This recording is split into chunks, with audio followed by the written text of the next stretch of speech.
My name is Isaac. I am the co-founder of Abound Social together with Monty Clark. This is our 127th 27. meeting.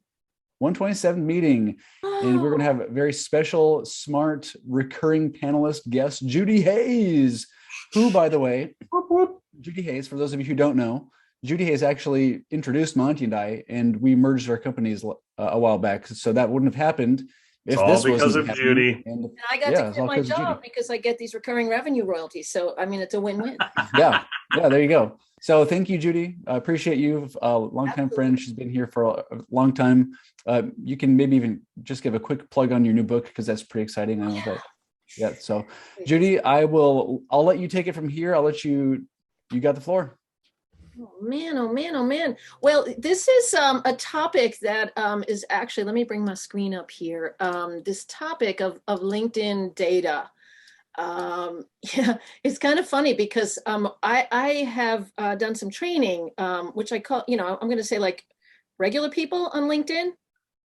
And some of the data, I sometimes work with career changers, but this amount of people have changed their jobs in 2020, and I think there's more in 2021. So why does that even matter? Who cares, right? Well, guess what? Your network, you might have connected with Isaac when he was at Zico, and now he's at Abound. And whoa, I didn't know that. So there's a lot of information that is revealed in your database. So, and here's the thing, I teach a lot of what I call regular users, and as we know, out of, what is it, 800 million LinkedIn accounts now, only 40% actually log on, right? And out of those, only about like 3% are actively engaging. Huge opportunity, but there's a majority that have never downloaded their data.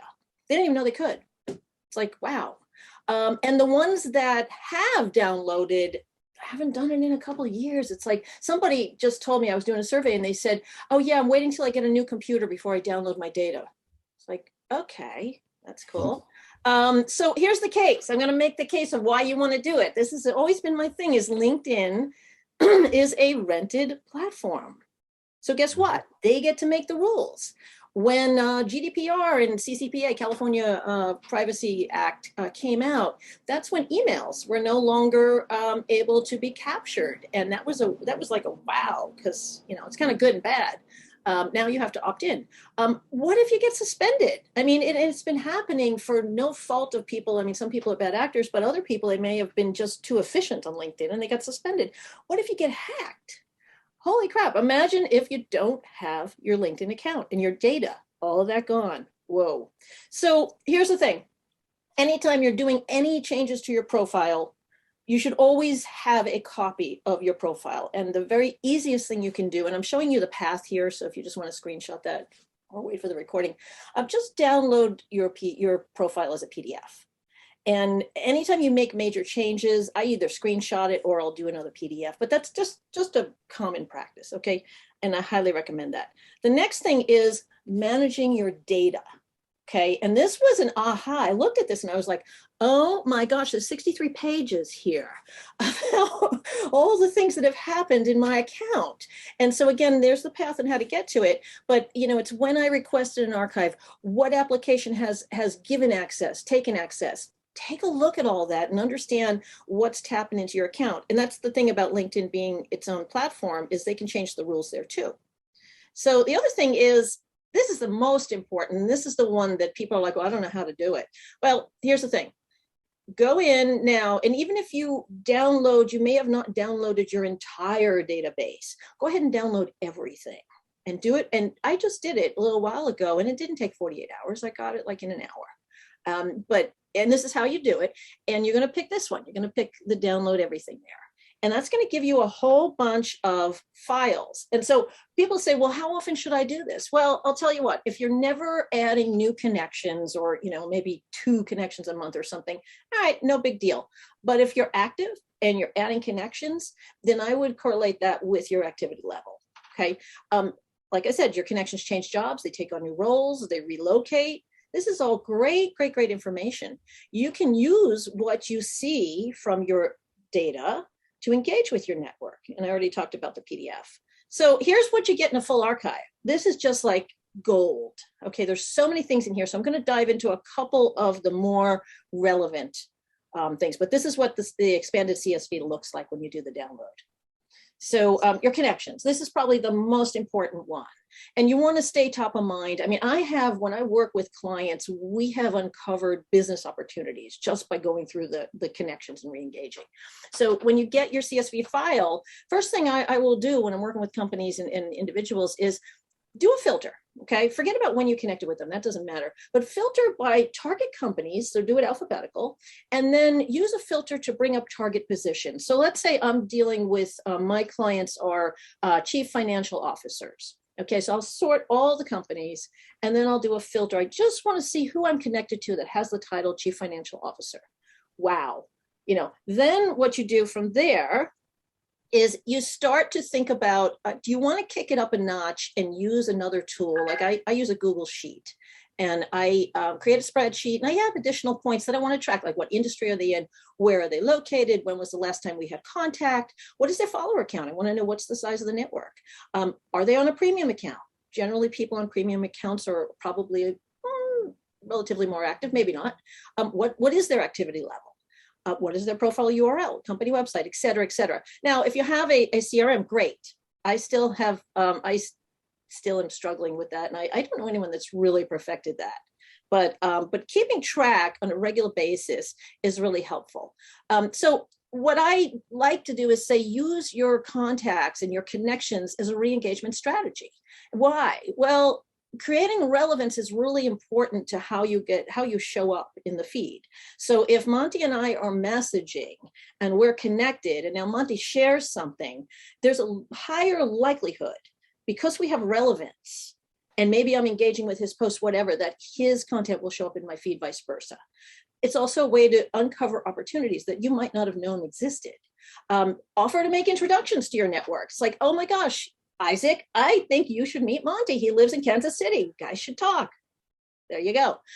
Look at people's connections. So like before I would reach out to Monty, I might look to see who he's connected to. Who are his second degree connections that I would like to be connected to? You can use it to build rapport. That's what I call elevate, elevate your visibility, expand your network, and engage.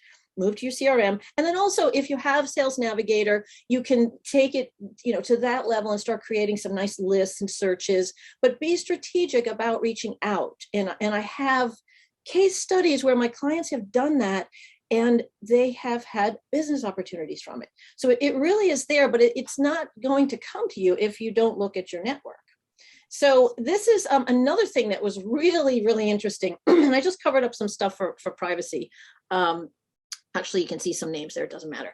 But you can get a whole CSV of all your messages, inbound, outbound, and you can sort them. It'll tell you whether it's in the inbox, which shows my inbox is a crime scene, and then whether it's archived, what the content is of the message, and who sent it. So what I could do is I could filter out ones that I have sent and just capture the ones that have been sent to me. There's also an ID number, and I tried to correlate that in Salesforce, and it didn't work. We were trying to merge things. It was hard to really manage that. But this is a really good thing. You can search by keyword. You can keep track of things. So if you're good with spreadsheets and stuff like that, you can really use this data. But I like it because I can see who I've been conversing with. So another one is events. Did you know that every event that you respond to is tracked? And I can see ones that I'm not attending or attending, and if the URL is available. So there's a whole bunch of data in that CSV. The other one is recommendations given and received. Oh my gosh, imagine if you lost access to your account and you lost all those recommendations. Wow, that is not good. So, and you should, by the way, if you're not asking and receiving, giving recommendations, you should be. That's a good thing to do. Take them, use this spreadsheet, put them on your website as testimonials, but always have that data. The other thing is companies that you follow. So there's a whole list of all the companies that I'm following. It's like, oh, wow. Do I need to be following them? Because again, what shows up in your feed is related to who you're following. So if you want to clean it up, that's good information to know. Rich media. This one was really an aha. So when you're going to download your data, it's that same path where you go to me and settings and privacy and download data.